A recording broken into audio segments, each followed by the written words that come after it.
বিসমিল্লাহির রহমানির রহিম।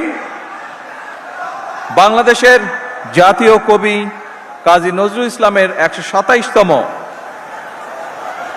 জন্ম জয়ন্তী অনুষ্ঠানে উপস্থিত মন্ত্রিপরিষদ সদস্যবৃন্দ, জাতীয় সংসদ সদস্যবৃন্দ, সরকারের বিভিন্ন পর্যায়ের কর্মকর্তাবৃন্দ, জাতীয় কবির সৃজন এবং সুহৃদ নজরুল গবেষক, সুশীল সমাজের প্রতিনিধিগণ,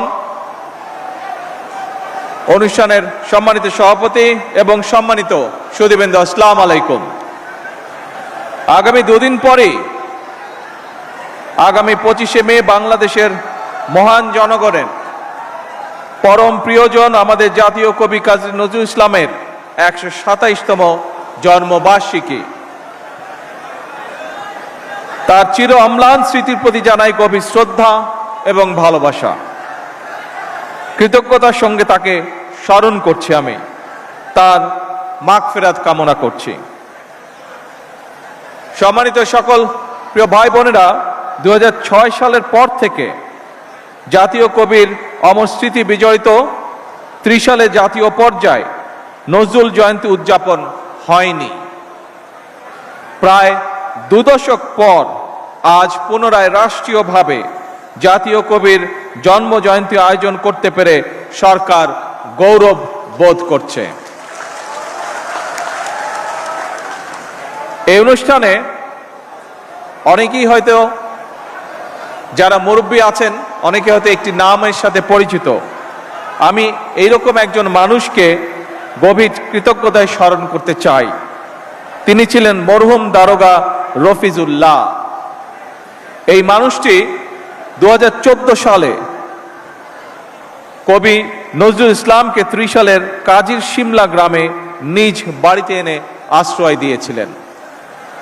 উপস্থিত সুধীবৃন্দ, আমাদের জাতির শ্রেষ্ঠ সন্তানদের যদি আমরা গভীর শ্রদ্ধায় স্মরণ কিংবা বরণ করতে না পারি, এটি তাদের নয় বরং জাতি হিসাবে আমাদেরই দৈন্যতা প্রকাশ পায়।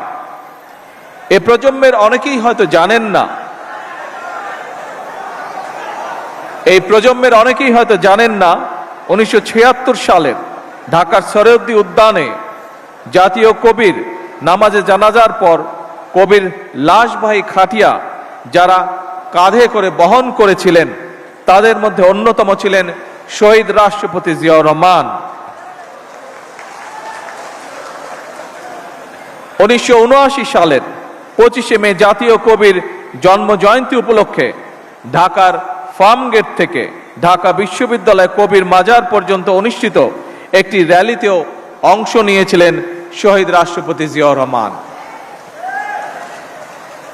প্রিয় উপস্থিতিবৃন্দ, ত্রিশালে জাতীয় কাজী নজরুল ইসলাম বিশ্ববিদ্যালয় প্রতিষ্ঠা করেছিলেন দেশনেত্রী বেগম খালেদা জিয়া। এভাবে জাতির কবির প্রতি সর্বোচ্চ শ্রদ্ধা এবং সম্মান প্রদর্শনের মাধ্যমে প্রমাণিত হয়েছে, কাউকে সম্মান জানালে নিজের সম্মান নষ্ট হয় না, বরং বিনয় মানুষকে মহিমান্বিত করে।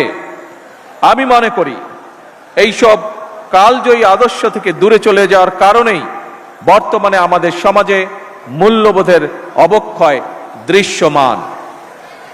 সম্মানিত সুধীবৃন্দ, আমাদের জাতীয় ইতিহাসে অবিস্মরণীয় নাম কাজী নজরুল ইসলাম। পরাধীন, পর্যুদস্ত, পরাভূত জাতির ভাগ্য আকাশে তার আবির্ভাব ছিল আলোকবর্তিকার মতন। আমাদের আশা, আকাঙ্ক্ষা, স্বপ্ন, সংগ্রাম, সাহিত্য, সংস্কৃতি, ইতিহাস, ঐতিহ্য তার রচনার মধ্যে মহিমাময় সৌন্দর্য নিয়ে বাক্সময় রয়েছে। বিপ্লব, বিদ্রোহ কিংবা রণসঙ্গীত, ইসলামী তাহবিজ, তমুদ্দন কিংবা ইসলামী মূল্যবোধের গান, অথবা ভজন, কীর্তন কিংবা শ্যামা সঙ্গীত, প্রেম প্রকৃতি কিংবা মানবিক মূল্যবোধ, কৈশোরের আনন্দ কিংবা যৌবনের উন্মাদনা, প্রতিটি ক্ষেত্রেই নজরুল ইসলাম আমাদের শুদ্ধ প্রকাশ। কাজী নজরুল ইসলাম মানেই বাংলা সাহিত্যে এক নতুন ভোরের উদয়, বাংলা সাহিত্যের এক নতুন রুচির বিপ্লব। তিনিই কবিতায় এনেছেন যুদ্ধের গর্জন, কণ্ঠে তুলে নিয়েছেন রাষ্ট্রীয় এবং আত্মিক স্বাধীনতার বজ্র নিদাত। তিনি ছিলেন নারী অধিকারী, মেহনতি মানুষের কল্যাণ আর অসাম্প্রদায়িক বিশ্ব মানবতার এক অনন্য ফেরিওয়ালা। এই মহাকবি বাংলাদেশের অবমানকালের সংস্কৃতির চিরযৌবনের প্রতীক। আমাদের হৃদয় জাগরুক হয়ে আছেন, ইনশাল্লাহ থাকবেন। সকল সম্মানিত উপস্থিতিবৃন্দ, দীর্ঘদিনের ফ্যাসিবাদী শাসন শুধুমাত্র দেশের মানুষের অধিকার আর দেশের অর্থ সম্পত্তি লুট করেনি, বিচার বিভাগ সহ দেশের সমস্ত প্রতিষ্ঠানগুলোকে ধ্বংস করে দিয়েছে। সবচেয়ে যেটি বড় ক্ষতি হয়েছে, বিশেষ করে বিতাড়িত ফ্যাসিবাদের সময় মানবতা, মানবিকতা এবং দেশের আবহমানকালের ধর্মীয় সামাজিক মূল্যবোধগুলোকে একেবারেই বিনষ্ট করে দেওয়া হয়েছে। ঢাকার মিরপুরে একটি নিষ্পাপ মেয়ের নির্মম মৃত্যুর মাধ্যমে মানুষের মানবিক মূল্যবোধের চূড়ান্ত অবক্ষয়ের চূড়ান্ত প্রমাণ মিলেছে।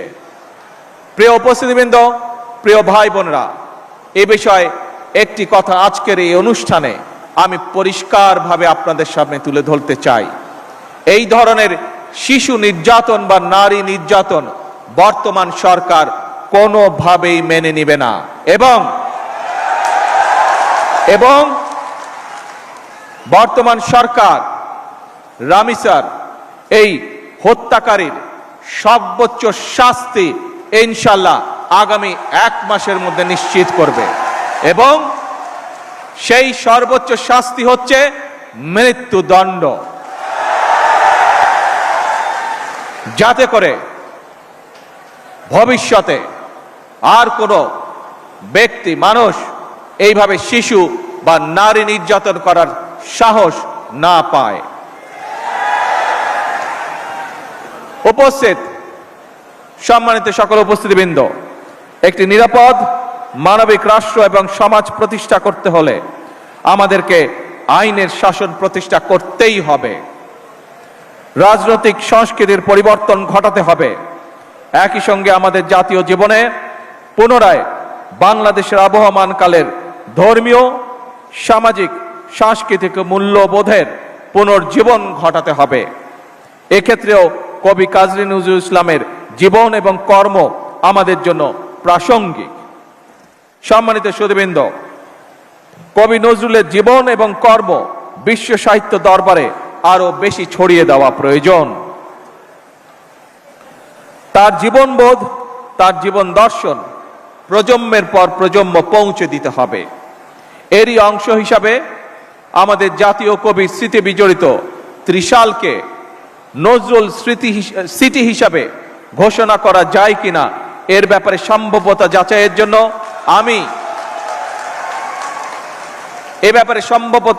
জন্য আমি সংস্কৃতি মন্ত্রণালয় এবং পর্যটন বিভাগের প্রতি আহ্বান জানাবো। উপস্থিত সুধীবৃন্দ, উপস্থিত ভাই ও বোনেরা, বাংলাদেশ ও কাজী নজরুল ইসলাম এক অবিভাজ্য সত্তা। তিনি আমাদের জাতীয় সত্তার সার্থক প্রতিনিধি, আমাদের জাতীয় চেতনার প্রতীক, আমাদের জাতীয়তাবাদের প্রতীকীর। জাতীয় কবির জন্মদিনে আমরা অন্যায়, অবিচার, ক্ষুধা, দারিদ্র ও বিপদের গ্লানি মুছে ফেলি। সবার আগে বাংলাদেশকে ধারণ করি। একটি সমৃদ্ধ, স্বনির্ভর, গণতান্ত্রিক বাংলাদেশের জন্য নিজেদের নিবেদিত করার প্রত্যয়ে আমি কবি নজরুল ইসলামের জন্ম জয়ন্তীর 3 দিনব্যাপী উৎসবের শুভ উদ্বোধন ঘোষণা করছি। জন্ম জয়ন্তী উৎসবের সার্বিক সফলতা কামনা করে আমার বক্তব্য শেষ করছি। আল্লাহ হাফেজ। বাংলাদেশ জিন্দাবাদ।